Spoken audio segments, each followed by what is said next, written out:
In this video, I'm going to discuss the use of cymbals, high, and tonal percussion. A very simple and effective, though somewhat cliché method of creating transitions in an orchestral piece is a cymbal swell. For this, I'm using the orchestral cymbals patch from Cymbals. The first swell comes in just before measure 9, leading into the timpani and tuba hits. Let's have a listen.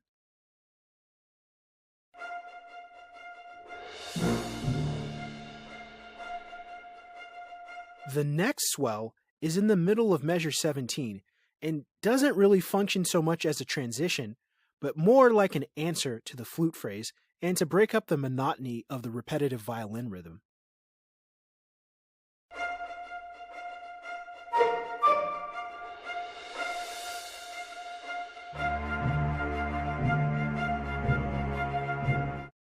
The last cymbal swell is at measure 31, which is where I've written a crescendo for most of the orchestra.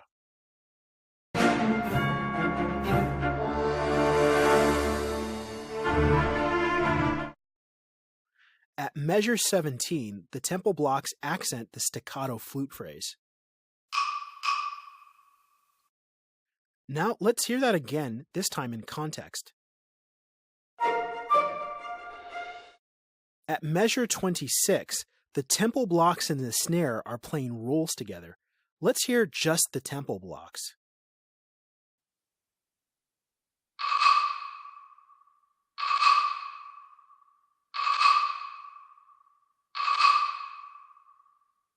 Here's the snare.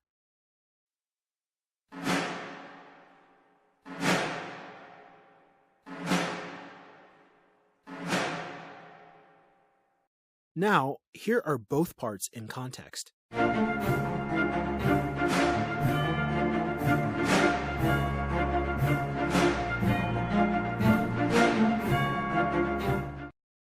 There is one final element in the percussion section which is working off the snare and tempo block part, and that's the tubular bells. From measure 27, the tubular bells are echoing the melody played by the basses.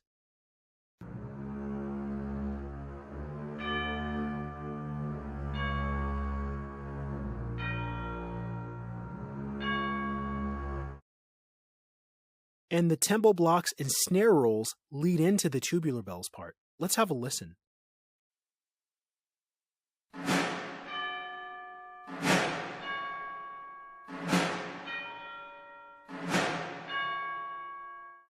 So that's a good example of something. Sometimes a few simple parts working together add a complexity to a composition that keep it from being boring. That same passage without percussion comes off as repetitive.